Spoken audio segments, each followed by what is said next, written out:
اعوذ باللہ من الشیطان الرجیم بسم اللہ الرحمن الرحیم سبحان اللہ والحمد للہ ولا الہ الا اللہ واللہ اکبر ولا حول ولا قوة الا باللہ العلی العظیم اللهم صل على محمد وعلى آل محمد كما صليت على إبراهيم وعلى آل إبراهيم إنك حميد مجيد اللهم بارك على محمد وعلى آل محمد كما باركت على إبراهيم وعلى آل إبراهيم إنك حميد مجيد. جناب تمام معزز دوست احباب اور بزرگ تشریف فرمان ہے، محترم خواجہ نور صاحب اور دیگر منتظمین، میری طرف سے آپ سب کو السلام علیکم. میرے لیے بہرحال یہ بڑی سعادت ہے کہ آج مجھے یہاں آنے کا موقع ملا ہے اور ایک محفل ذکر میں شرکت کا یہ ملا ہے. بے شک یہ اللہ تعالیٰ کی طرف سے سعادت ہے کہ آپ سب کے ساتھ بیٹھنے کا ایک اعزاز حاصل. جہاں تک ہم بات کرتے ہیں اللہ رب العالمین کی وحدانیت کی اور آقا نامدار رسول اللہ صلی اللہ علیہ وسلم کے اس پیغام وحدانیت کی اور سنت رسول کی، اس کا بنیادی مقصد یہی ہوتا ہے کہ ہم اپنی روح کا کسی نہ کسی طریقے سے عرفان حاصل کریں. عرفان حاصل کرنے کا مطلب ہے پہچان لینا، جان لینا، سمجھ لینا، محسوس کر لینا. تو اس کے بارے میں قرآن حکیم میں اللہ رب العالمین نے جگہ جگہ تاکید فرمائی ہے. اللہ تعالیٰ نے فرمایا یسألونک عن الروح قل الروح من امر ربی انما امرہ اذا اراد شیئا ان یقول له کن فیکون. تو اللہ تعالیٰ نے خود ہی فرما دیا کہ لوگ آپ کے اس کے بارے میں سوال کرتے ہیں کہ روح کیا ہے، تو آپ فرما دیجئے کہ روح جو ہے وہ اللہ تعالیٰ کا امر ہے. اور امر کی تعریف یہ ہے کہ جب وہ کسی شے کا ارادہ کرتا ہے تو وہ چیز بغیر کسی وسائل کے وجود میں آتا ہے. قرآن حکیم میں ایک اس کا تذکرہ ہے روح کا اور ایک تذکرہ ہے نفس کا. اگر آپ سورہ الشمس پڑھیے والشمس وضحاها والقمر اذا تلاها، شمس کی قسم جب وہ روشن ہوا، اور چاند کی قسم جب وہ اس کے پیچھے پیچھے آ گیا، یعنی وہ بھی نمودار ہو گیا. والنہار اذا جلاها واللیل اذا یغشاها، کہ والنہار دن روشن ہو گیا، ظاہر ہو گیا، اور رات واللیل اذا یغشاها، اور لیل یعنی رات نے اس کو لپیٹ لیا، ڈھانپ لیا. یغشا غشی پیدا کر رہا ہے. والسماء وما بناها والارض وما طحاها، آسمان کو ایک بنا دیا، ایک ستون بنا کے پیش فرما دیا، زمین کو پھیلا دیا. اب بڑی عجیب بات ہے، یہ 6 قسمیں کھائی ہیں اللہ تعالیٰ نے. روح کی بات علیحدہ ہے، وہ اپنی جگہ ہے. قل الروح من امر ربی جو بھی پہلے آیت پڑھی ہے. اب یہاں ہمارے جسم میں ایک اور چیز بھی موجود ہے.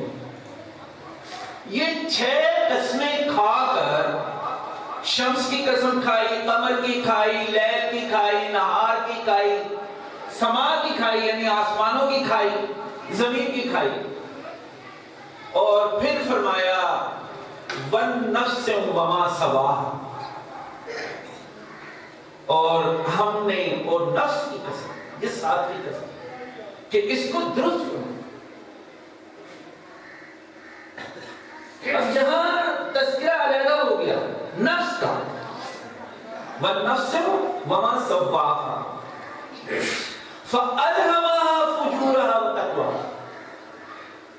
نفس کو پہلے اس کی قسم کھائی کہ اس کو درست فرمایا،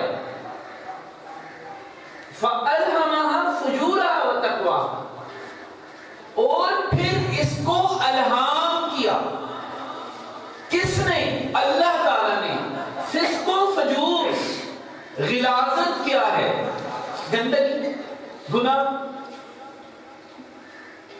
ناپسند، اللہ تعالیٰ کے تمام ناپسندیدہ عمل وہ بھی الہام ہوئے، وہ تقویٰ، اور تقویٰ کو بھی اس میں شامل کر دیا. یعنی الہام دو ہوئے، نفس کا الہام ہوا، نفس کو روح کو نہیں، روح تو ہمیں ربی ہو گئی، وہ تو بلند ہے، اس کے نیچلی سطح ہے نفس. فَأَلْهَمَهَا فُجُورَهَا وَتَقْوَاهَا، اس کو الہام ہوا فسق و فجور کا اور تقویٰ. قد افلاح من زکاہا، بس جس نے اسے پاک کیا وہ آزاد ہو گیا. فقط خواب من دساہا، اور جس نے اس کو خراب کیا وہ ذلیل و خوار. تو اب یہاں بڑی سوچنے کی بات ہے ہم سب کے لیے کہ ہمارا ایک تو یہ ہے مادی جسم، یہ تو پتہ ہی ہے. دوسرا جسم جو ہے، جو عظیم الشان جسم ہے، وہ ہے روح. اور روح کیا ہے؟ امر ربی ہے، وہ تو براہ راست اللہ تعالیٰ کے آمنے سامنے ہوتا ہے. لیکن ان دونوں کے درمیان ایک اور جسم ہے جسے نفس کا نام دیا. تو نفس کا مطلب ہوتا ہے، مطلب جسم ہی نہیں ہے، جسم کو روح چلاتی ہے اور نفس کو بھی روح غذا فراہم کرتی ہے، اس کے روح کے بغیر کام نہیں چلے گا دونوں کا. لیکن نفس کا مطلب ہوتا ہے اپنے ہونے کا احساس، کہ میں بیٹھا ہوں، میں مرد ہوں، میں کھا رہا ہوں، مجھے گرمی لگ رہی ہے، مجھے سردی لگ رہی ہے، مجھے اچھا لگ رہا ہے، مجھے برا لگ رہا ہے. یعنی جتنی خواہشات ہمارے اندر پیدا ہوتی ہیں وہ نفس میں.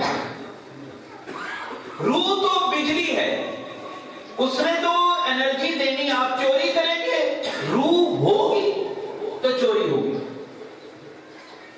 صلاۃ قائم کریں گے، روح ہوگی تو صلاۃ ہوگی. اس کا فیصلہ کہ چوری کرنی ہے یا صلاۃ کے اوپر قائم رہنا ہے، یہ نفس کا ہے.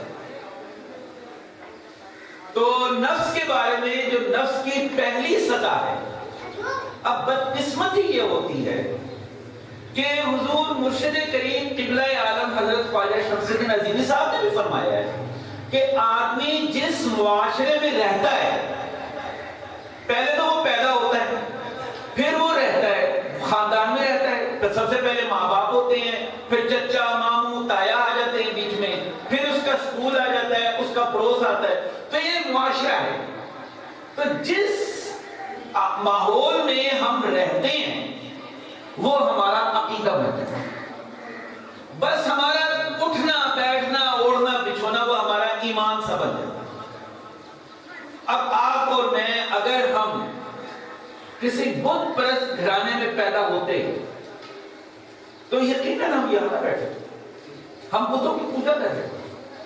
ہم عیسائی گھرانے میں پیدا ہوتے عیسائی ہوتے، یہودی گھرانے میں پیدا ہوتے یہودی ہوتے، مشرک گھرانے میں پیدا ہوتے مشرک ہوتے. تو اصل جو فیصلہ کرنے والی طاقت ہوتی ہے ہمارے اندر وہ ہے نفس. تو انبیاء کرام علیہ الصلوۃ والسلام جتنے بھی تشریف لائے، انہوں نے یہ بات بیان فرمائی ہے کہ اگر نفس کو غلیظ رکھا تو آپ یہیں پر ہی رہو گے، اس کا مطلب ہے کوئی فائدہ نہیں ہوگا. اور اگر اس نفس کو متقین میں لے گئے تو اللہ تعالیٰ کی قربت اور رسول اللہ صلی اللہ علیہ وآلہ وسلم کی شفقت کے سائے میں آتے ہو. اب وَالنَّفْسٍ وَمَا سَوَّاهَا فَأَلْهَمَهَا فُجُورَهَا وَتَقْوَاهَا. فسق و فجور کیا ہوتا ہے؟ یہ انسانی سرشت میں شامل. آپ نے سورہ بقرہ کی آیت پڑھی ہے جو 30 نمبر سے لے کر 34 نمبر آیت ہے. یہ آپ ضرور پڑھیے، بار بار پڑھیے، یاد کیجئے اور اس میں یہ تفکر کیجئے کہ اللہ رب العالمین نے انسان کو کہا تھا، فرشتوں کو کہا تھا کہ میں زمین پر اپنا نائب بنانے والا ہوں. تو قالوا اتجعل فیہا من یفسد فیہا ویسفک الدماء، آپ اس کو اپنا نائب بنا رہے ہیں، یہ تو خون بہائے گا، فساد کرے گا. وَنَحْنُ نُقَدِّسُهُ، کہ ہم تو آپ کی حمد و تسبیح کے لیے کافی ہیں. یہ اللہ تعالیٰ نے فرمایا. اب دیکھیں یہ اگر آپ آیت پڑھیں وَإِذْ قَالَ رَبُّكَ لِلْمَلَائِكَةِ إِنِّي جَاعِلٌ فِي الْأَرْضِ خَلِيفَةً قَالُوا وَتَجْعَلُ فِيهَا مَن يُفْسِدُ فِيهَا وَيَسْفِكُ الدِّمَاءَ وَنَحْنُ نُسَبِّحُ بِحَمْدِكَ وَنُقَدِّسُ لَكَ. ہم آپ کی حمد و تقدیس کے لیے کافی ہیں. یعنی ان کو جو علم حاصل ہے وہ حمد کا تھا کہ اللہ تعالیٰ کی حمد بیان کرو اور اللہ تعالیٰ کی تقدیس بیان کرو. یہ تو کرنا ہے، فرشتوں کا کام ہے. ابھی شیطان نے سجدہ نہیں کیا. وہ طرف فرشتے اس وقت بھی اسے کہہ رہے ہیں، اللہ رب العالمین سے ذکر کر رہے ہیں کہ یا اللہ یہ تو خون بہائے گا، فساد کرے گا. ابھی شیطان کا کردار نہیں ہے، پہلے سے ہی شامل ہے سرشت میں. تو اب اللہ تعالیٰ نے کہا کہ تم یہ نہیں فرمایا تم غلط کہتے ہو. قال انی اعلم ما لا تعلمون، جو کچھ میں جانتا ہوں وہ تم نہیں جانتے.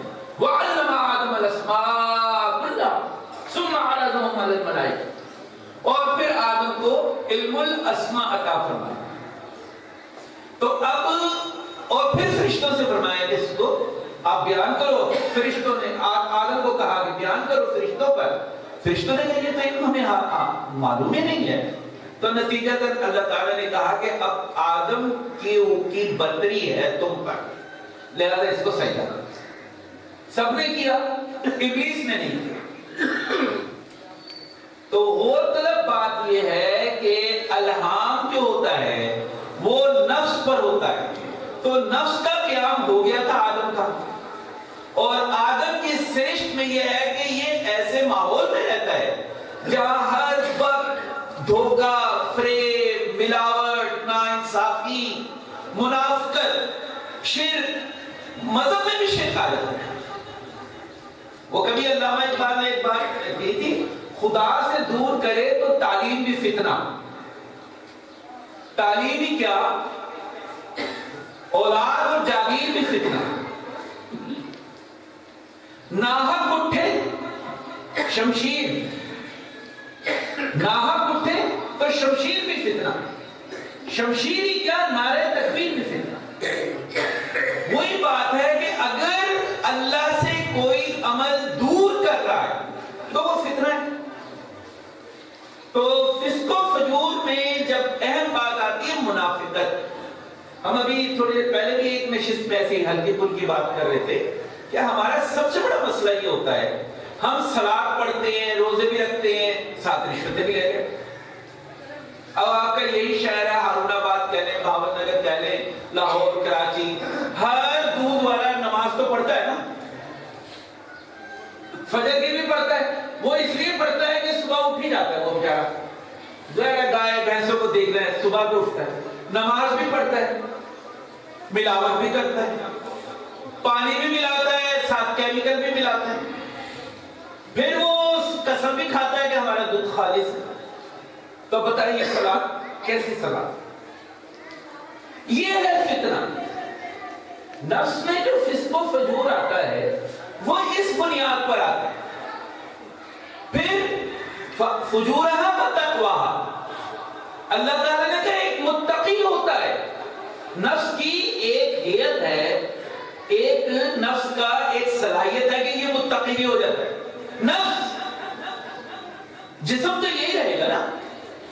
مثال کے طور پر ایک چور ہے، چور کا بھی یہی جسم ہوتا ہے، یہی ہاتھ پیر، یہی ناک نقشہ. نمازی اور بڑا پرہیزگار کا بھی یہی جسم ہوتا ہے. اندر نفس بدلتا ہے اپنی شکل. تو لہذا یا تو اس کی شکل ہوگی فسق و فجور میں یا ہوگی تقوی میں. اب متقین کی ڈیفینیشن جو قبلہ حضرت خواجہ شمس الدین عظیمی صاحب نے فرمائی ہے وہ بڑی سمپل سی ہے. قرآن حکیم میں لکھا ہے ہدی للمتقین، جو پہلا ہی پارہ ہے. ہدی للمتقین، ہدایت یہ دیتا ہے متقین کو. الذین، متقین ہیں کون؟ جو لوگ یؤمنون بالغیب، جو غیب میں ایمان رکھتے ہیں. اب ایمان کا تعلق ہوتا ہے یقین سے. محسوس کرنے سے، دیکھنے سے، سننے سے، شہود سے، مشاہدہ کرنے سے۔ تو اب بات یہ ہے، اور اللہ تعالیٰ تو بہت عظیم الشان ہستی ہے، کوئی شک ہی نہیں ہے۔ رسول اللہ صلی اللہ علیہ وآلہ وسلم بہت ہی عظیم الشان ہے، کوئی شک ہی نہیں ہے۔ یہ ہوتا ہے فرشتہ تو عظیم الشان نہیں ہے، آدم سے تو نیچے ہی ہے نا۔ کبھی نظر آیا اللہ تعالیٰ کہتے ہیں کہ فرشتے ان کے اوپر نازل ہوتے ہیں جو راتوں کو قیام کرتے ہیں، تو کہاں ہے نا؟ جب ہم روزے رکھتے ہیں، روزے کی جزا کیا ہے؟ اللہ سے پہلے ہے لیلۃ القدر، اور لیلۃ القدر کا مطلب کیا ہے؟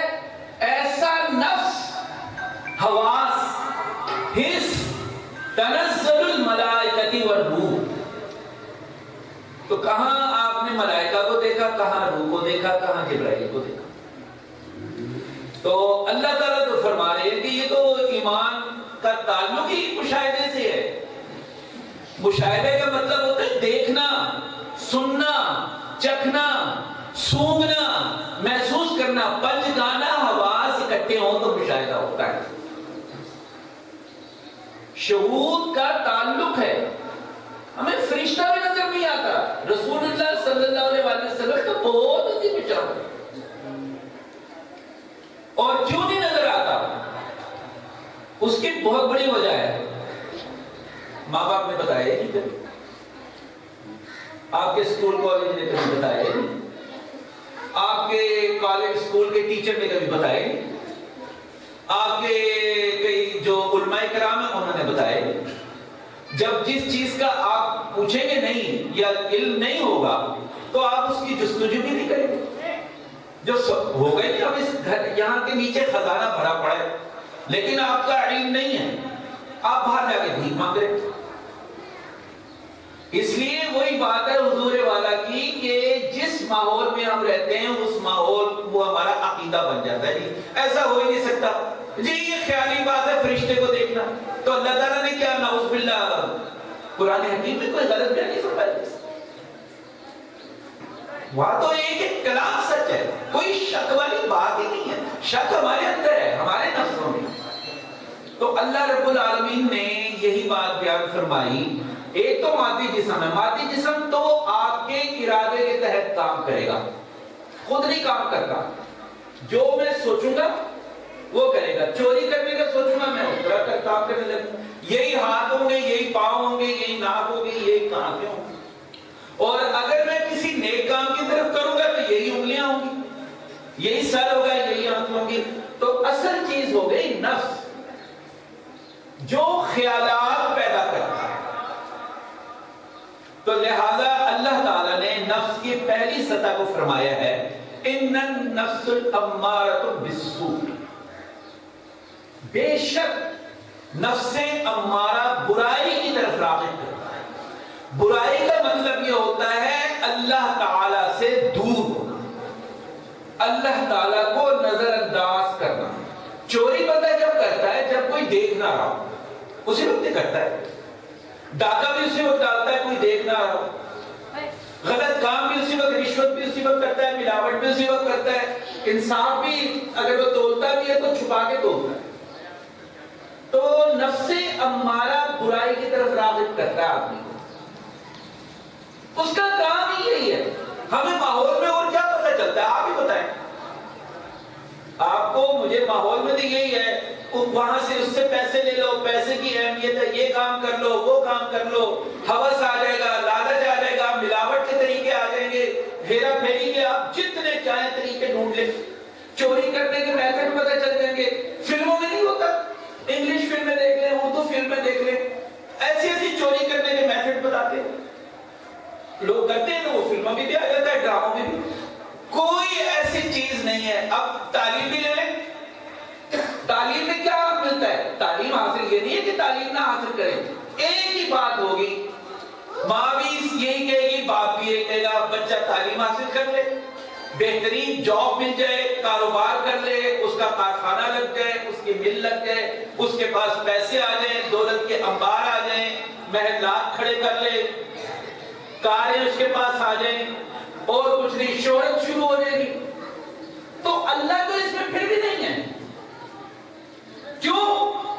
آخر میں ہوں، آپ ہوں، کوئی بھی ہو، اگر امریکہ کے بادشاہ بھی بن جائیں، پاکستان کے بادشاہ بھی بن جائیں، جانا قبر نہیں ہے. اور قبر کی مدت بڑی سمپل سی ہے، 70 سال ہے انسانوں کی زندگی. تو آج جو آپ بیٹھے ہوئے ہیں ہم سب، پاکستان کی جو طبعی عمر ہے نا پاکستانی قوم کی، جو ابھی رائے شماری ہوئی تھی، وہ 66 سال ہے.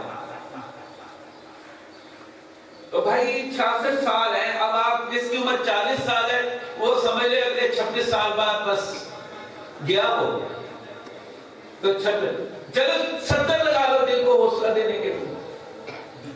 بہت ہی ہوگا تو 80 ہو جائے. 80 کے بعد اگر آپ زندہ بھی رہ لیں تو پھر کھانا پینا کوئی وہ نہیں رہتا، زبان کا ٹیسٹ بھی ختم ہو جاتا ہے، گول بھی ہضم نہیں ہوتا، کھٹا کھائیں گے اپنے گرے پڑ جائے گا. تو 70 سال کی عمر ہوتی ہے زیادہ سے زیادہ. چلے خوش نصیب ہیں وہ 80 میں چلے جاتے ہیں، لیکن 80 میں جا کے کچھ جسم میں توانائی نہیں رہتی، جانا قبر میں. اب مسئلہ یہ قبر کا ہے کہ رسول اللہ صلی اللہ علیہ وآلہ وسلم کا فرمان ہے قبر جو ہے وہ آخرت کا آغاز ہے. تو بھائی وہاں کی تو مدت کروڑوں سال ہے، اس کا کیا کرنا ہے؟ اب اس مدت کے لیے نفس زندہ رہے گا. نفس نہیں مرتا، جسم مرتا ہے. اپنے ہونے کا احساس قائم رہے گا. جب آدمی اگلی دنیا میں جاتا ہے اسے یہ احساس ہے، صرف یہ کہ اسے یہ پتا ہے کہ یہ والا جسم نہیں رہا، اب یہ جسم ذرا ہلکا پھلکا ہو گیا، مٹی کا نہیں ہے، غلیظ جسم نہیں، اب ذرا وہ صاف ستھرا جسم نیا بن گیا جسم. اس جسم میں تو وہی علم ہوگا جو آپ نے یہاں پہ پریکٹس کی. ایک آدمی دولت مند بن گیا، کروڑ پتی بن گیا، ارب پتی بن گیا، اس کو ایک سکون مل گیا دنیا میں کہ مجھے کروڑوں روپیہ میرے پاس ہے، بالکل اچھا ہے، چلے گی بڑی اس نے سہولتیں بھی حاصل کر لی. مرنے کے بعد اس کے ذہن میں، کیونکہ اس کا علم ہی کروڑ پتی کا اور تو کچھ ہے ہی نہیں، اب وہاں کیا کام آئے گا؟ وہاں تو یہ روپیہ کام ہی نہیں آتا. قبلہ حضرت خواجہ شمس الدین عظیمی صاحب پیر و مرشد فرماتے ہیں وہاں کھانا فری، عالم اعراف میں کپڑا فری اور چھت فری. یہ انسان کی ضرورت ہوتی ہے اور کیا ہے. شادی تو ہوتی نہیں ہے، شادی تو یہی ہوتی ہے تاکہ اس کے ذریعے اولاد کا تسلسل ہو. وہاں شادی والا کام ہی نہیں ہو. وہ تو ہوگی جنت میں، وہ جب قیامت آئے گی. اور قیامت کب آئے گی یہ تو اللہ تعالیٰ کا حکم ہے. تو انہوں نے ایک نشست میں فرمایا، میں خود موجود تھا، کہ قابیل نے قتل کیا تھا اپنے بھائی کو، ہے نا؟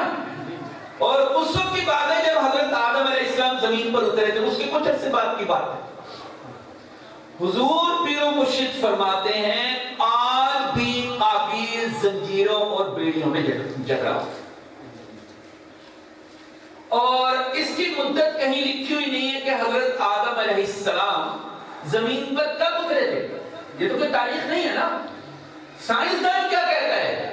انسان اس دنیا میں زمین پر 2 ارب سال پہلے آیا.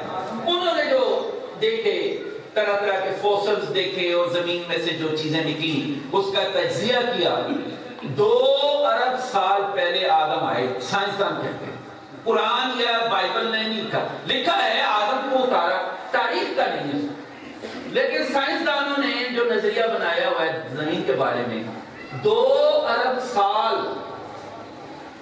مذاق نہیں ہے بھائی، آپ کے تو ابھی 25 30 40 50 سال گزرے ہیں، تو 2 ارب سال سے وہ قید و بند میں پڑا ہوا ہے. تو عرض کرنے کا مطلب یہ ہے کہ ہم بھی جب جائیں گے اس دنیا سے، ظاہر ہم کتنا رہ لیں گے؟ 70 80 بس.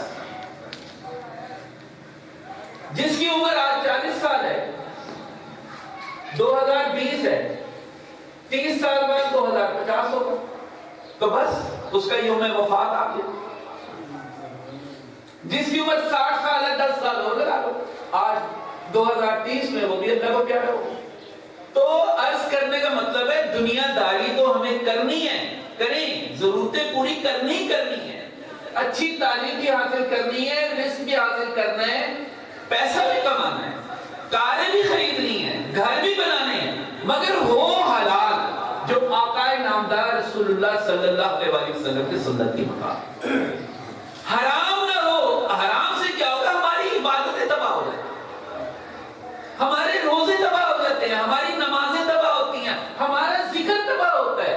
ہم دروشی پڑھ رہے ہیں، رات کو بڑے دل لگا کے دروشی پڑھ رہے ہیں، صبح کو ہم الٹی سیدھی حرکتیں کر رہے ہیں، تشدد کر رہے ہیں، ظلم کر رہے ہیں، حق تلفی کر رہے ہیں. میں عالم دین کو جانتا ہوں، ہمارے جاننے والی ہے، وہ بڑا نام ہے پاکستان میں. اب بتائیں بیٹیوں کو جناب انہوں نے وراثت نہیں دی، نہ بہنوں کو دی. تو میں نے انہیں کہا بھی، میں نے کہا یار آپ یہ بڑا زیادتی کر رہے ہو، یہ صحیح نہیں ہے. اب بتائیں اس عالم دین کا کیا عزت ہوگی ہمارے دلوں میں؟ وراثت تو حکم ہے، فرض ہے. یہ ہے منافقت. بات یہ نہیں ہے کہ ہم نماز نہیں پڑھے، ہم نماز پڑھنی ہے، ہم نہیں، وہ تو پڑھنی ہی پڑھنی ہے، روزہ بھی رکھنا ہی اور بھائی اس کے ساتھ اس کی حفاظت بھی کرنی. آپ بالکل پاک صاف کپڑے پہنتے ہیں، جیسے عید کی نماز کے لیے نکلتے ہیں، بڑا بن ٹھن کے عطر لگایا یہ وہ، تو آپ رستے میں کتنا بچ بچا کے چلتے ہیں کہ ایک چھینٹ بھی نہ پڑے میرے پاک صاف کپڑے. جمعے میں بھی یہی کرتے ہیں کہ بڑا نفیس ایک ذرہ بھی نہ لگے. حفاظت ہے نا اپنی پاکیزگی کی، یہی صلاۃ کی حفاظت. تو یہ اللہ تعالیٰ نے یہ فرمایا کہ ماحول ہمارا اتنا غلیظ ہے کہ ہم اکثریت سے معروف ہوتے ہیں. یہ ہماری نفس کی خاصیت ہے کہ ابھی ناچ گانے کا ماحول ہوگا، آدمی اسی میں رنگا جاتا ہے. کوئی سرمایہ دار آ کے بیٹھ جائے 4-5 اور بڑی دولت کی باتیں کرے، پٹاروں کی باتیں کرے، تو وہ ایک بیچارہ ہم جیسا ویسے ہی مروب ہو جائے گا. لو جی ہم تو اس کے آگے کچھ نہیں ہے. اور بھائی ہم اس کے آگے بہت کچھ ہیں. ہمارے ساتھ اللہ ہے، ہمیں جائیداد نہیں، وہ تو جو ہے وہ تو اللہ نے دینی ہے، اس کا حکم ہے. اللہ تو ہمارے لیے فری ہے نا. رسول نے تو یہ نہیں کہا کہ میں نے کوئی تمہارے میرے قریب آنے کے لیے کوئی ٹکٹ لگے گا. جتنا درشتی پڑھیں گے ہمارے اندر نور نبوت اتنا ہی بڑھتا چلا جائے گا. جو ہی نور نبوت اتنا بڑھے گا کہ نفس امارہ صاف ہونے لگے گا، آقا علیہ السلام کی زیارت شروع ہو جائے گی. تو کوئی بات نہیں ہے.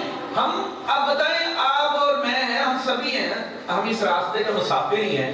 ہم رات کو جب سوتے ہیں کتنی دفعہ یہ تصور کر کے سوتے ہیں کہ یا اللہ آج ہمیں رسول اللہ صلی اللہ علیہ وسلم کی خواب میں زیارت کرو. جب نہیں سوچیں گے تو نہیں ہوگی.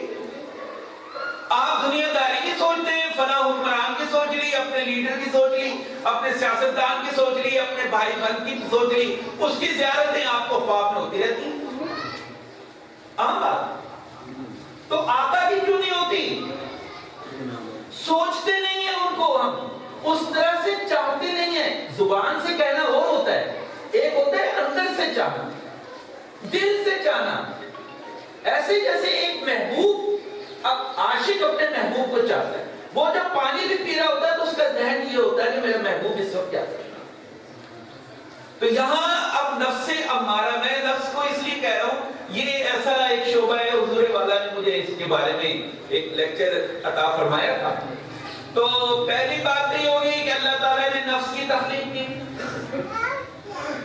جو جسم اور روح کے درمیان ہے. اور نفس کا مصیبت یہ ہے کہ یہ گندگی میں لتھڑا رہتا ہے کیونکہ ماحول گندا ہے. گندگی کا مطلب ہوتا ہے منافقت. یہ بھی ایک مسئلہ بنا ہے. منافق ان النفس الامارۃ بالسوء، بے شک نفس امارہ ہر وقت برائی کا خیال ہے. اتنا اللہ کا خیال نہیں ہے کہ جتنا ہمیں ہمارے کبھی دولت کا خیال آنے لگ جائے گا، کبھی شہرت صورت کا خیال آنے لگ جائے گا، کبھی کسی کے بارے میں ہم غیبت کرنے لگ جائیں گے، کسی سے ہمیں نفرت ہونی شروع ہو جائے گی. سب کچھ ہوگا، اللہ کا خیال نہیں ہوگا کہ اللہ میرے اندر موجود ہے. اب قرآن حکیم میں اس کی کاٹ رکھی ہے. پہلی بار تو میں نے عرض کی تھی سورہ الشمس میں کہ 6 قسمیں کھا کر 7ویں قسم نفس کے بنانے کی تھی کہ میں نے اسے بنا دیا. درست. اب ایک اور جگہ ہے، لا اقسم بیوم القیامہ.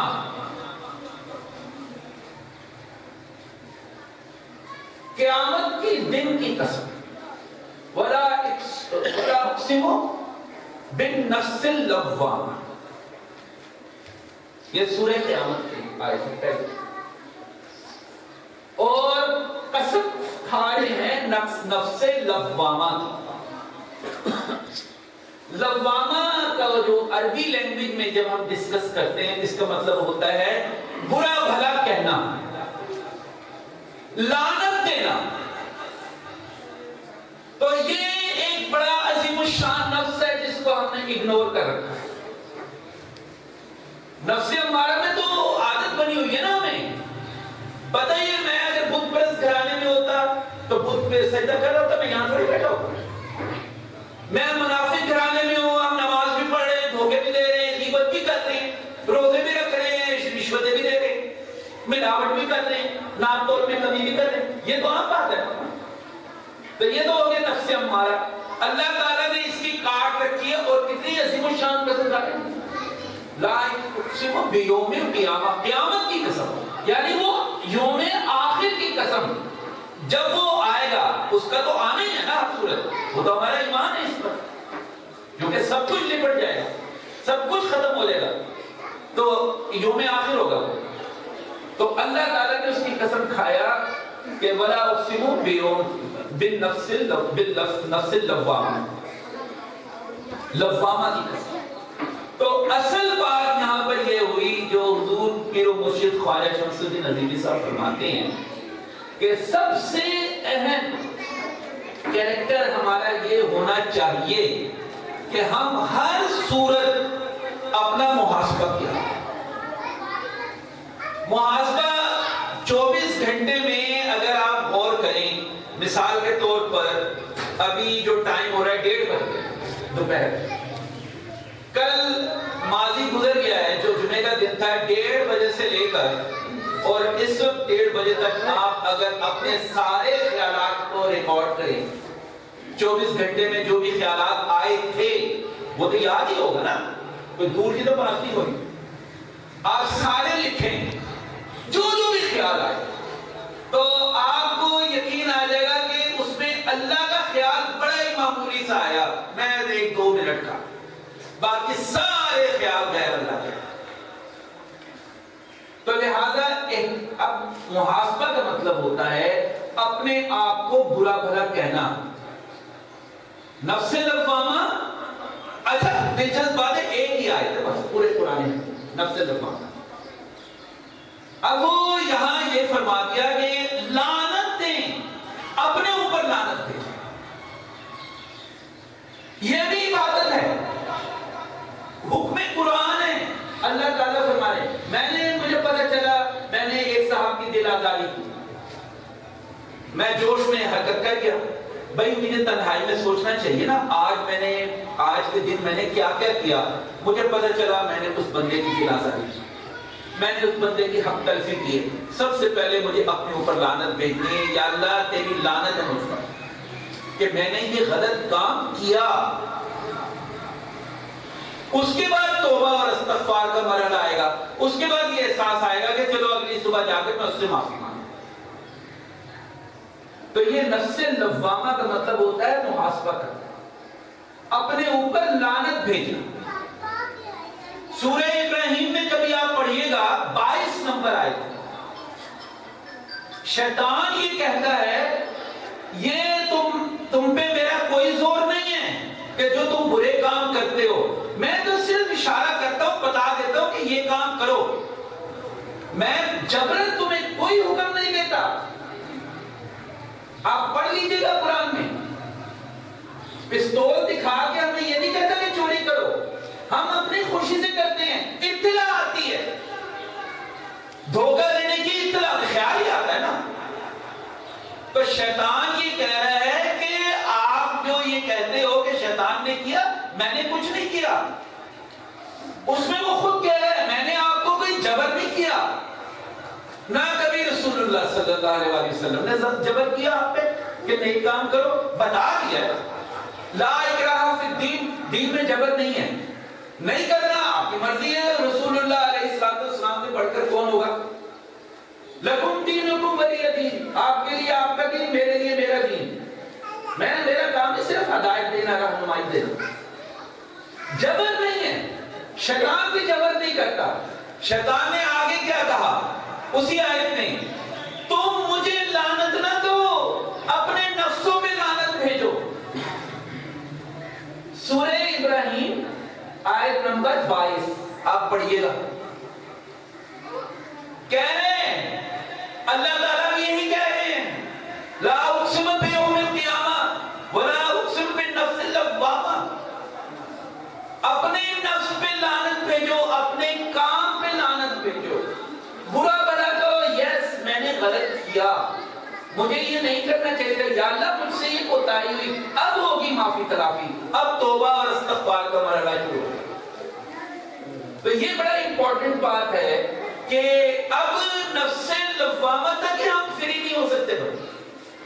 اب پوری زندگی کا ریکارڈ دیکھیں، جب سے ہم نے ہوش سنبھالا، سارا سوچ سوچ کے لکھیے، آپ دیکھیں گے اللہ تو اتنا سا ایک کونے میں تھوڑے سی نظر آئیں گے، باقی ساری دنیا دار، مال کی محبت، اولاد کی محبت، جاگیر کی محبت، تعلیم کی محبت، اقتدار کی محبت، کسی نہ کسی بہانے سے دولت کی محبت۔ تو یہاں سلاسل میں جو سب سے بڑی بات ہے، اور یہ بڑی امپورٹنٹ بات ہے، کئی لوگ یہ کہتے ہیں جب ہم مراقبہ کرتے ہیں اور اسباق کرتے ہیں، ہمیں اس کے اثرات محسوس نہیں ہوتے۔ اثرات اس لیے محسوس نہیں ہوتے کہ ہم اسباق اگر پڑھتے بھی ہیں لیکن ساتھ اپنے جسم سے اور کام بھی لے رہے ہوتے ہیں جو اسباق سے الٹ ہے، تو ہم کسی صورت مذہبی، معاشرتی اور اخلاقی قدروں سے دور نہیں ہو سکتے۔ ہم یہ نہیں کر سکتے کہ نماز بھی پڑھیں، روزہ بھی رکھیں اور ساتھ غلط کام بھی کریں۔ اللہ تعالیٰ نے تو خود قرآن میں فرما دیا اسلام میں پورے داخل ہو جاؤ، یہ نہیں ہو سکتے، ورنہ وہ تو منافقت ہے۔ تو اب یہ بنیادی بات سامنے آ گئی۔ اب ایک اور نفس ہے جسے نفس مطمئنہ کہتے ہیں، وہ بھی بڑی دور کی بات ہے بھئی، وہ اس کی فکر میں نہیں پڑے۔ جو ہی نفس کو آپ لعنت دے کے برا بھلا کہہ کے اپنے آپ کو صاف کریں گے، خود بخود نفس مطمئنہ بیدار ہونا شروع ہوگا۔ فکر اس کی نہیں ہے، فکر یہ ہے کہ میرے اوپر جو گندگی چڑھی ہوئی ہے اور میں نے دربار الہی میں جانا ہے، اس گندگی سے تو اپنے آپ کو آزاد کروں۔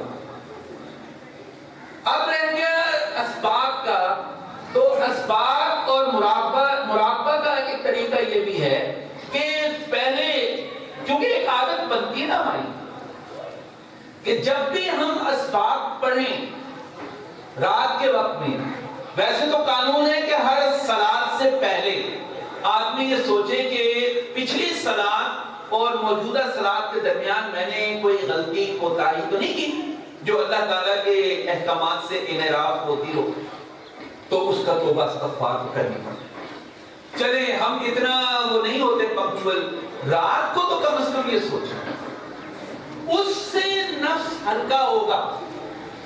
جب ہم اللہ تعالیٰ سے استغفار کریں گے یا کسی انسان سے توبہ معافی مانگیں گے تو اس سے ہمارا ضمیر ہلکا ہوتا ہے، تو ہمارے اندر ایک بات تو یہ آ جاتی ہے کہ اپنا ضمیر صاف ہوا، دل صاف ہو گیا، اور دوسری بات یہ کہ وہ غلطی کی تکرار نہیں ہوتی، اس عمل سے یکسوئی پیدا ہوتی ہے۔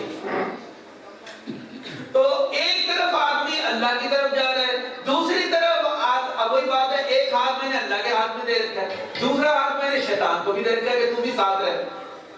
یہ تو بڑی عجیب سی بات ہے، شیطان زیادہ زور سے کھینچ لے گا اس لیے کہ یہاں مزے زیادہ ہے، اللہ تعالیٰ تو ذرا پرہیز کرواتے ہیں نا، ترک ہوتا ہے، اللہ تعالیٰ کے ہاں ترک ہے، اس کا مزہ کچھ اور ہے، اور یہ مزہ بھائی جس کی مدت وہی بات ہے 60 سال 70 سال ہے، اس کے بعد تو مزے آنے بھی بند ہو جاتے ہیں۔ تو انبیاء کرام علیہ السلام کی تعلیم ہی یہی ہے کہ اپنا محاسبہ کیا۔ دیکھیں جتنے صحابہ کرام تھے رسول اللہ علیہ السلام وہ پچھتاتے تھے، آقا کے پاؤں پڑتے تھے کہ ہم سے زمانے جاہلیت میں یہ غلطیاں ہوئی، ہم نے فلاں فلاں وقت میں قتل کیے تھے نا۔ آپ ہسٹری پڑھ لیجئے، ایک صحابی نے کہا میں نے اپنی 2 بیٹیوں کو زندہ دفن کیا تھا۔ تو اب اس کا یہ جو کیا ہوا، اعتراف کیا، کہا کہ اس کی کچھ کمپنسیشن ہو میری، میں کیا کروں، میں اگلی زندگی آپ کے ساتھ گزارنی ہے۔ تو ایک قاتل آدمی کیسے ہوگا؟ حضور علیہ السلام نے ان کو ترک کروایا جو بھی ہوگا۔ اب اتنی عظیم الشان ہستی موجود ہے، ان کے پاس راستے ہیں، شفاعت ہے، اچھا صحابہ کرام ہر وقت تو قربانیاں دینے کو بیٹھے ہوتے تھے۔ دیکھیں آقا علیہ السلام نے فرمایا یہ مال چاہیے فلاں غزوہ کے لیے، لوگ پورا گھر اٹھا کے لے آتے، اپنی جانوں کا نذرانہ پیش کر آئیں گی، چلے گی، شادی رات کو ہوئی ہے 1 دن پہلے، اور جناب وہ صحابی آقا علیہ السلام کے ساتھ چل پڑے۔ تو اب نہ وہاں اولاد کی محبت تھی نہ بیوی کی محبت تھی۔ تو سوچنے کا مقام یہ ہے محبتوں میں سب سے افضل محبت اللہ تعالیٰ کی ہونی چاہیے۔ یہ سیدھا سادہ فارمولہ ہے۔ حضرت امام ابو حنیفہ کا ایک واقعہ ہے، یہ کپڑے کے تاجر تھے بہت بڑے بغداد میں۔ تو ان کے پاس ایک بندہ آیا جو ان کا ملازم تھا، انہوں نے کہا جی حضرت جی وہ جو آپ نے اپنا کپڑا منگوایا تھا ایران سے آ رہا تھا جہاز، وہ جی خبر آئی ہے کہ وہ ڈوب گیا۔ تو امام ابو حنیفہ نے تھوڑی دیر چپ رہے اور فرمایا الحمدللہ، بات ختم ہو گئی۔ کچھ عرصے بعد جب ایک وقت گزر گیا تو وہی بندہ دوبارہ آیا امام ابو حنیفہ صاحب کے پاس، اور اس نے کہا حضرت جی وہ پچھلی دفعہ جو آپ کو خبر ملی تھی کہ آپ کا جہاز ڈوب گیا جس میں آپ کا کپڑا آ رہا تھا، تو وہ ڈوبا نہیں ہے، وہ کوئی اور جہاز تھا، آپ کا جہاز تو لنگر اتار ہو چکا۔ تو امام ابو حنیفہ نے اپنے دوبارہ خاموش ہوئے اور پھر فرمایا الحمدللہ۔ تو اب ذرا غور طلب بات ہے سادہ سا واقعہ۔ اس نے ملازم نے یہ پوچھا امام صاحب یہ بتائیں جب آپ کا لاس ہوا تھا تو آپ نے فرمایا الحمدللہ، اور آج آپ کو خوشخبری دے رہا ہوں اتنی بڑی تو آپ نے فرمایا الحمدللہ، یہ کیا بات ہوئی دونوں؟ تو امام صاحب نے فرمایا جب تم نے مجھے یہ بتایا تھا کہ میرا جہاز ڈوب چکا ہے تو میں نے یہ دیکھا کہ میرا اتنا نقصان ہوا ہے، اس نقصان میں میرے اور اللہ تعالیٰ کے ساتھ جو ربط ہے اس میں تو کوئی خلل نہیں آیا۔ تو میں نے دیکھا کہ میرا اللہ تعالیٰ کے ساتھ جو محبت کا رشتہ ہے، یعنی گلا ہو جاتا ہے نا، یا اللہ میں نے تیرے اتنی نمازیں پڑھی تو نے میرا کیا کیا، یہ بھی لوگ کرتے ہیں، آپ نے بھی دیکھا ہوگا، میں نے تو کئی دفعہ دیکھا۔ وہ جی ہم تو ساری رات درود پڑھتے رہے، لو جی ہمارا تو پھر بھی اتنا لاس ہو گیا۔ تو اصل اللہ تعالیٰ تو بے نیاز ہے، وہ کوئی یہ تھوڑی کہہ رہا ہے کہ آپ عبادتیں کرو تو میں آپ کی حفاظت کروں گا، وہ تو کہہ رہے ہیں کہ عبادت بھی اپنے لیے کرو گے کہ میری قربت حاصل کرو گے۔ تو امام صاحب نے فرمایا کہ میں نے جب لاس ہوا تو میں نے دیکھا میرا اللہ کے ساتھ جو ربط ہے اس میں خلل نہیں آیا، اور جب تم نے یہ خوشخبری سنائی کہ یہ جو سامان آ گیا ہے بحفاظت، تو میں نے دیکھا کہ مجھے منافع ہو رہا ہے، تو میرے اور اللہ کے درمیان تو کوئی خلل نہیں ہے، میرا اللہ تعالیٰ کے ساتھ جو محبت کا رشتہ ہے اس کے اندر بال برابر خلل نہیں آیا، اس لیے میں نے کہا الحمدللہ۔ یہاں بنیادی بات ہی یہی ہے کہ محبت اصل ہے کس سے، اور یہی چیز ہوتی ہے، مقصد ہے۔ آپ دیکھیں ڈاکٹر بننا چاہتے ہیں دن رات ایک کر دیتے ہیں، انجینئر بننا چاہتے ہیں دن رات ایک کر دیتے ہیں، ماں باپ اپنے مکان بیچ کے انہیں میڈیکل کالجوں میں داخل ہیں، جبکہ ایک مکان بنانے میں کتنی مدت لگتی ہے۔ تو اہمیت ہے نا۔ تو اولیاء کرام کی نسبت یہ ہے کہ اہمیت ان کے ہاں دنیا کی لیکن اصل اہمیت اس کے ہاں اللہ تعالیٰ کی قربت ہے، اس میں خلل نہیں آنا چاہیے، ورنہ جو توحید الہیہ ہے وہ پھر انسان اللہ تعالیٰ کا جو یقین ہونا چاہیے اس میں خلل آتا ہے۔ محبتوں میں عظیم الشان اور اصل حقیقی مقصد محبت جو ہے وہ اللہ رب العالمین کے ساتھ، اور آقا علیہ السلام ہے وہ تو ہمارے لیے ایک مشرع راہ ہے، وہ تو ہمارا راستہ ہے۔ انہوں نے ایک ایک چیز بتا دی، لین دین کے طریقے انہوں نے بتا دیے، نکاح کے طریقے انہوں نے بتا دیے، ماں باپ کے حقوق کے بارے میں انہوں نے بتا دیے۔ اب رسول اللہ صلی اللہ علیہ وسلم نے فرمایا تم میں سے کوئی شخص اس وقت تک مومن نہیں ہو سکتا جب تک میں یعنی محمد صلی اللہ علیہ وسلم تمہارے ماں باپ اور مال اولاد سے زیادہ محبوب نہ ہو جاؤں۔ تو آپ دیکھیں وہی بات ہے، اللہ تو اپنی جگہ ہیں، رسول بھی کہتا ہے محبت میں کسی اور کی محبت تم پہ غالب نہیں ہونی چاہیے مجھ سے زیادہ۔ تو جب ہم یہ روحانیت اور تصوف کی بات کرتے ہیں تو بات کچھ نہیں ہے، بات صرف یہ ہے کہ پہلا مرحلہ ہے اپنے نفس کی صفائی کا۔ نفس کی صفائی کا تعلق ہوتا ہے اپنے آپ کا محاسبہ کرنا، محاسبہ کرنے کے بعد اپنے اوپر لعنت بھیجنا، اپنے آپ کو برا بھلا کہنا کہ واقعتاً میں نے ایک غلط کام کیا ہے، یا اللہ واقعتاً یہ غلطی ہوئی ہے مجھے معاف کرنا۔ اب اللہ سے بھی معافی مانگنی ہے۔ اب کئی طرح کی معافیاں ہوتی ہیں، مثال کے طور پہ کسی نے شراب پی لی، پیسے اپنے پیسوں سے پی لی، اب اسے احساس ہوا اب شراب تو کوئی کسی اور کے ساتھ حرکت نہیں کی نا، اپنے اللہ کے حکم کے، تو لہٰذا وہ سجدے میں گرے گا کہ اللہ تعالیٰ سے معافی مانگے گا میں نے یا اللہ یہ غلط کہا۔ لیکن اگر میں نے کسی کے جیب میں سے پیسے چوری کر دیے، کوئی اگر اور کوئی حرکت کی یا حق تلفی کی، تو لہذا حقوق العباد کا معاملہ ہے کہ اس سے بھی معافی مانگے۔ تو یہ تعلق ہے احتساب کا، محاسبہ کریں، یہ محاسبہ کرنا ہے کہ میں کیا صحیح کر رہا ہوں اور کیا غلط کر رہا ہوں، یعنی اپنے نفس لوامہ کو بیدار کریں۔ نفس لوامہ سے جو محاسبہ ہوتا ہے آدمی کا نفس شفاف ہو جاتا ہے، اب وہ شفاف نفس جو ہے وہ نفس مطمئنہ کہلائے گا۔ اب ہے یا ایتھا النفس المطمئنہ ارجعی الی ربک، اے نفس مطمئنہ واپس آ۔ نفس تو اللہ نے پیدا کیا تھا نا، اس کو لتھڑے ہوئے گندگی میں ڈال دیا تھا۔ نفس تو بڑا شفاف ہے، اللہ تعالیٰ نے خود کا میں نے اسے الہام کیا، فعلما، یہ تو بہت شفاف ہے، بتا دیا کہ یہ غلط کا کام بھی ہے اور صحیح بھی ہے تو اللہ کا چیز نا۔ واپس آ، ارجعی الی ربک، اپنے رب کی طرف۔ تو کہیں نفس گیا ہے تو واپس آئے گا۔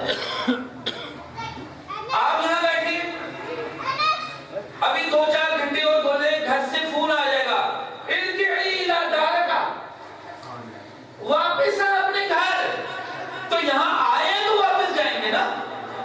تو ہمارا نفس جو اللہ تعالیٰ نے سورہ والتین میں فرمایا ہے لقد خلقنا الانسان فی احسن تقویم، اور اللہ تعالیٰ دلچسپی کی بات یہ ہے قسمیں کھا کے بیان کرتے ہیں، والتین والزیتون وطور سینین وہذا البلد الامین، یہ 4 قسمیں کھا کر یہ کہا کہ ہم نے انسان کو انتہائی خوبصورت طریقے سے پیدا کیا۔ خوبصورت طریقے سے پیدا کرنے کا مطلب ہے خوبصورت پیدا کہ یہ اللہ تعالیٰ سے براہ راست ہم کلام ہوتا ہے۔ اللہ تعالیٰ نے علم الاسماء اس کو منتقل فرمایا، براہ راست کیا، کسی فرشتے کو نہیں کہا جاؤ تم آدم کو علم الاسماء منتقل، وعلم آدم الاسماء کلھا، کل اسماء کا علم۔ فرشتوں نے تو الٹا سجدہ کیا۔ تو یہاں پر یہی چیز سامنے آتی ہے کہ ارجعی الی ربک، واپس آ اپنے رب۔ اب کون واپس آئے گا؟ وہ نفس مطمئنہ واپس آئے گا، شفاف، جس کے اندر غلاظت نہیں ہے، بالکل وحدانیت سے سرشار، اللہ تعالیٰ کی محبت۔ اب وہ کیوں کہاں گیا ہوا تھا؟ اسفل سافلین میں تھا۔ لقد خلقنا الانسان فی احسن تقویم ثم رددناہ اسفل سافلین۔ پھر ایک تو خوبصورت پیدا کیا، اسے غلاظت میں سے بھی غلیظ جگہ پہ پھینک دیا۔ تو دنیا غلیظ جگہ ہی تو ہے۔ دنیا کا قانون ہے کہ یہاں اور کچھ ہو یا نہ ہو، انسان اپنے رب کو بھولتا ہے۔ اگر آپ کو انبیاء کے ذریعے، مجھے، ہم سب کو نبیوں کے ذریعے اللہ تعالیٰ کا پتہ نہ چلتا تو پتہ چلتا کہ اللہ کا جنت کا پتہ چلتا کہ ہم کبھی جنت میں بھی رہیں، یہ پتہ چلتا کہ اللہ تعالیٰ نے علم الاسماء بھی ہمیں دیا۔ تو انبیاء کے ذریعے ہمیں اطلاع مل گئی ہے، اور یہ ہماری بہت بڑی خوش قسمتی ہے۔ اور ایک اور عظیم الشان خوش قسمتی ہے کہ ہم آقائے نامدار رسول اللہ صلی اللہ علیہ وآلہ وسلم جو خاتم النبیین ہیں، ان جیسی ہستی کی امتی ہے۔ اس سے عظیم الشان تو شک بھی نہیں ہے۔ کتنے انبیاء تھے؟ حضرت موسیٰ علیہ السلام تھے، حضرت عیسیٰ۔ توریت میں لکھا ہے کہ یا اللہ کاش میرا وہ وقت ہوتا کہ میں اپنے محبوب، آپ کے محبوب کا زمانہ دیکھتا۔ دعائیں کی انبیاء نے حضور، ہم تو براہ راست ان کی امتی ہیں۔ تو امتی بھی شفاف ہی ہونا چاہیے نا۔ تو شفاف کا مطلب ہے اپنے نفس امارہ کو ہم نے درست کرنا ہے، ایک طرف ہونا ہے بس، اللہ کی طرف۔ اور قبلہ عالم حضرت خواجہ شمس الدین اظہری صاحب نے ایک پریکٹس بتائی، محترم نور صاحب بھی یہاں موجود ہیں، دیگر بھی، وہ یہ فرماتے ہیں کہ اس کا طریقہ کار ہے، حضور قلندر بابا اولیاء نے بھی یہ پریکٹس کی اور انبیاء اکرام بھی یہ پریکٹس کی۔ مثال کے طور پہ یہ ٹیشو پیپر پکڑا ہے، اس کو کیا کہوں میں نے پکڑا، یہ کہتے ہیں جب یہ کہوں گا کہ یہ ٹیشو میں نے، یہ چیز میں نے پکڑی ہے، اس کا مطلب ہے کہ میں شیطنت کی طرف چلا گیا۔ غور کرنا ہے، کیوں میں یہ کیوں نہیں کہہ رہا یہ ٹیشو پیپر اللہ نے پکڑ کر مجھے دیا؟ اب آپ یہ بتائیں، اگر میرے اس جسم میں روح نہ ہو تو میں ٹیشو پیپر پکڑ لوں گا، یہ گلاس پکڑ دوں گا یا اسے ہاتھ لگا دوں گا؟ تو کس نے پکڑا؟ اللہ تعالیٰ نے پکڑا۔ اندر روح ہے ہمارے، اور روح کیا ہے؟ امر رب ہے۔ اندر کیا ہے؟ رب ہے نا، امر ہے۔ اور امر کیا ہے؟ اللہ تعالیٰ کی صفت ہے، ربوبیت۔ اور رب کیا ہے؟ اللہ تعالیٰ کی صفت ہے۔ یعنی میرے اندر، آپ کے اندر اور ہر شے کے اندر اللہ تعالیٰ بذات خود موجود ہے۔ قرآن حکیم میں واضح طور پہ لکھا ہے نحن اقرب الیہ من حبل الورید، میں تمہاری رگے جان سے زیادہ قریب ہوں۔ رگے جان یہ کہلاتی ہے، وہ جو بکرے کو ذبح کرتے ہیں تو اس کی یہی کاٹتے ہیں شارک کو، تو شارک کے بغیر تو ہمارا وجود ہی نہیں ہے۔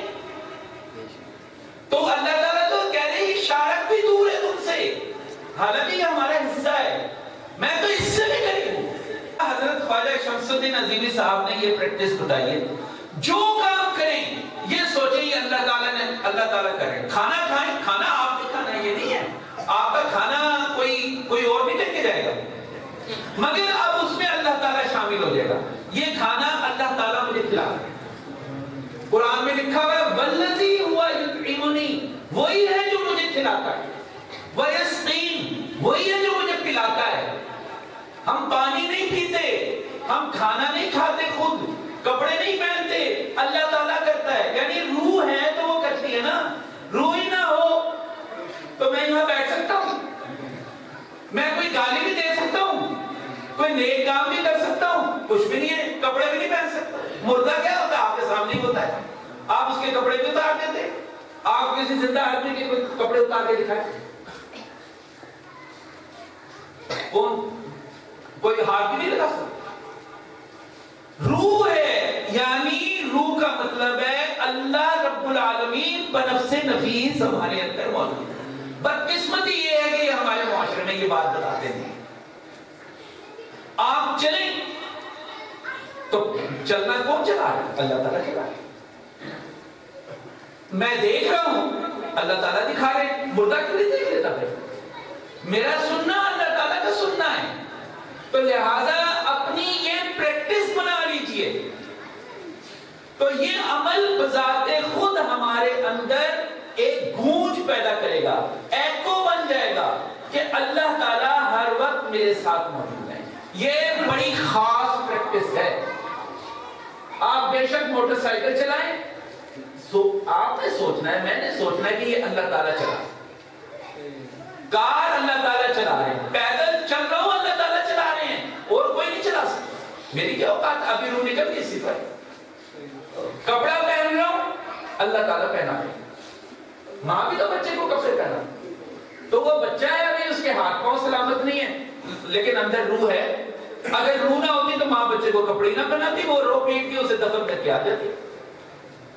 تو یہ بات قبلہ حضرت خواجہ شمس الدین عظیمی صاحب نے فرمائی ہے. اپنی یہ پریکٹس بنا لیں. اسے کہا جاتا ہے براہ راست طرز فکر, اور اسی کو کہا جاتا ہے توحیدی طرز فکر, وحدانی طرز فکر. بات بہت سمپل ہے, کچھ بھی نہیں کرنا. اچھا, اب اس دوران میں غلط کام بھی ہوں گے ہم سے.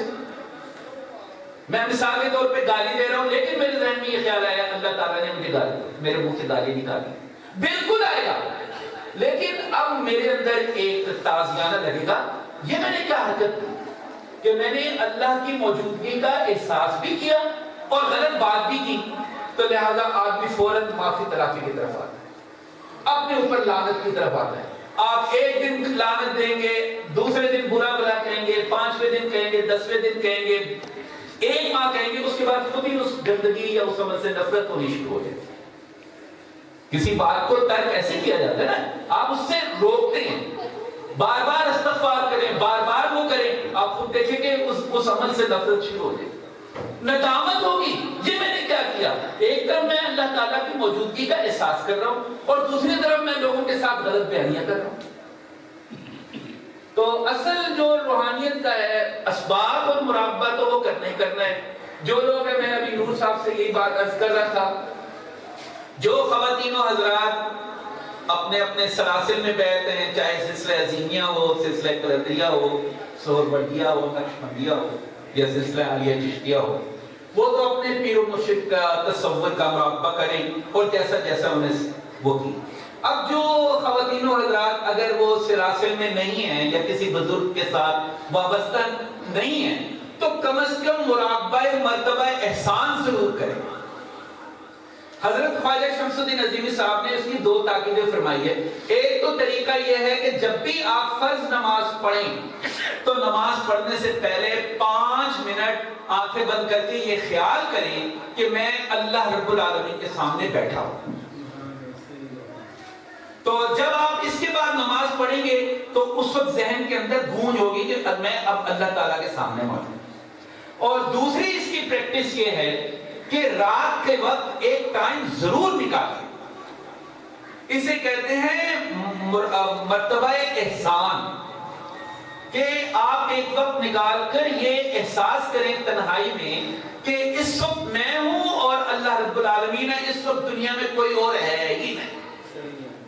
یہ ہے صفت سمدیت, کہ اپنی تمام خواہشات کو اللہ تعالیٰ کی طرف راغب کریں. اور یہ حضور والا نے فرمایا, یہ جب ذہن میں گہرائی پیدا ہوتی ہے, یہ قبولیت دعا کا ایک بہت بڑا مظہر ہے. تو بات میری بس اتنی تھی کہ تھوڑا سا معلومات میں نے آپ کو دے دی. ایک تو نفس کے بارے میں, کہ نفس کو اللہ تعالیٰ نے دونوں تعلیم دے رکھی ہیں, غلط کی بھی اور صحیح کی بھی. اور نفس ہمارا اس لیے کہ ہم رہتے ہی برائی میں, تو وہ اسے مزہ لگ گیا ہوا ہے, ہر وقت وہ برائی کی بات کرے گا. سوچ آتی ہے, اس سے ہم ایکشن لیتے ہیں. تیسری بات میں نے آپ سے یہ عرض کی ہے کہ ایک نفس لوامہ ہے, اس کی بڑی قدر کریں, یعنی اپنے آپ کو لعنت دیں, برا بلا کہیں میں نے یہ غلط کیا, یا اللہ میں معافی مانگتا ہوں, اور اس بندے سے بھی معافی مانگتا ہوں. اور تیسری میری گزارش یہ تھی کہ میں نے آپ سے یہ عرض کیا کہ جب بھی آپ کوئی کام کریں, چلیں پھریں, دیکھیں بھالیں, سب سے پہلے یہ سوچیں کہ اللہ تعالیٰ مجھ سے یہ کام کرا. تو اس سے اندر انسان کے صفت وحدانیت کا نور پیدا ہونا شروع ہوتا ہے. ثواب کیا ہوتا ہے؟ ثواب وہ کہتے ہیں نا ثواب ملے گا, سواب کا مطلب ہوتا ہے اللہ کا نور بڑھنا، ہمارے اندر اللہ تعالیٰ کا نور بڑھنا، اینک بنے گی، بین بنے گا، جس کی نظر سے ہم رسول اللہ صلی اللہ علیہ وآلہ وسلم کو بھی دیکھ سکیں گے اور اللہ تعالیٰ کے قدموں میں جا کر ان کو سجدہ بھی کریں گے۔ تو اسے کہتے ہیں۔ اور دوسری میں نے یہ جو آخری بات عرض کی وہ ہے مرتبہ احسان، کہ رات کو جو لوگ نئے سلسلے میں نہیں ہیں، جن کے جو ابھی بیعت نہیں ہوئے، وہ ضرور اس بات کی طرف توجہ دیں، آدھا گھنٹہ ضرور کوشش کریں، پہلے درود شریف پڑھ لیں یا حیّ یا قیوم پڑھ لیں، اور پوری یکسوئی سے صرف یہ سوچیں کہ میں اللہ رب العالمین کے سامنے بیٹھا۔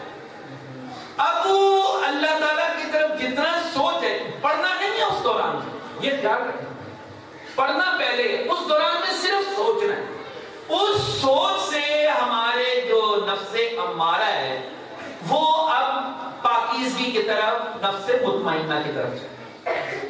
تو اللہ تعالیٰ سے ہماری عاجزانہ گزارش ہے، اللہ تعالیٰ ہم سب کو اپنی بارگاہ میں قبول اور منظور فرمائیں، اور اس زندگی میں ہمیں آقا نامدار رسول اللہ علیہ السلام کا دیدار کا شرف حاصل ہو، ہم آپ علیہ السلام سے باقاعدہ تعلیمات سیکھیں، آپ علیہ السلام سے علم لدنی جو رسول اللہ صلی اللہ علیہ وسلم نے اپنے صحابہ کو منتقل کیا، صحابہ نے تابعین کو کیا، تابعین نے تبع تابعین کو کیا، اور بعد میں جو روشنی اولیاء کرام نے سنبھال لی، اللہ تعالیٰ ہمیں اس کا وارث بنائے۔